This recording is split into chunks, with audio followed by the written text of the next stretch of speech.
ये देश राजधानी उलान बटोर, यहाँ बहुत कम लोग रहते हैं। लोग, इतना बड़ा देश है, मरुआ स्थल है, कोई है ये नहीं यहाँ पे। यहाँ का एक राजा था चंगेज खान। पूरी दुनिया में इससे क्रूर शासक कोई नहीं था।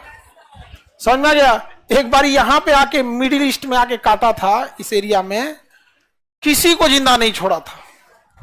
जैसे इसकी कई गो बेटी थी सब, तो उसमें एगो बेटी का बियाह इधर किया था, तो उसके बेटी के हस्बैंड को मार दिया, मतलब इसके दमदा को कोनो मार दिया। दामाद ना हुआ जी, हाँ, तो एक दामाद को कोनो यहाँ मार दिया। ये बमक गया कौन? चंगेज। सेना लेके आया, कहा कोई जिंदा नहीं रहना चाहिए, कुत्ता तक को मारा था। जब ये काटा था ना मध्य एशिया में, तो किसी गर्भवती महिला को जब काटा था तो पेटवा काट के, सर तो काट दिया, पेटवा काट के बच्चा निकाला, उसका भी सरवा काट दिया।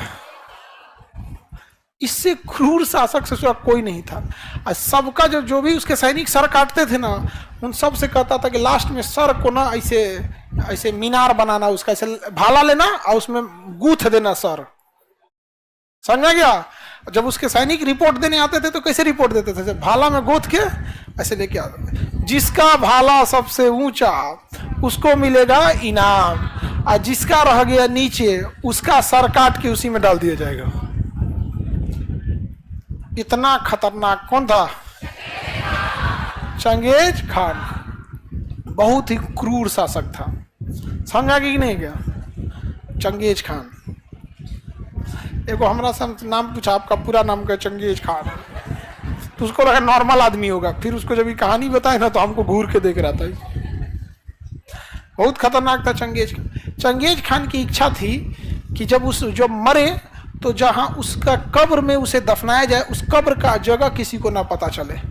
तो जब मंगोलिया में जब इसे दफनाया गया ना, तो 2000 गुलाम उसकी लाश को खींच के ले गए थे सब। और जब दफना के आए सब, तो उन गुलामों के पीछे लगभग 5000 की फौज थी। जब ये गुलाम दफना के आए ना, तो ये फौज वाले मिलकर मार डाले सब, पूरे गुलाम मर गया। गुलाम सारे मर गए सब। समझा गया? जब ये फौज लौट रही थी तो रास्ते में एक दूसरी फौज को खड़ा किया था चंगेज खान। सोचिए, मरने के टाइम प्लानिंग कर रहा था कि हमारी लाश को कैसे दफनाया जाएगा। तो ये वाली फौज थी, इसको मार दी। ठीक है? तो दफनाने का जगह किसको पता था? गुलामों को। और किस गांव में दफनाया ये किसको पता था? सैनिकों को। और ये सैनिक 50-60 किलोमीटर पीछे आए तो ये मार दिया सब इसको। तो इनको को कोई आइडिया नहीं है। और जब ये दरबार में पहुंचे सब, तो दरबार में इनको मार दिया गया।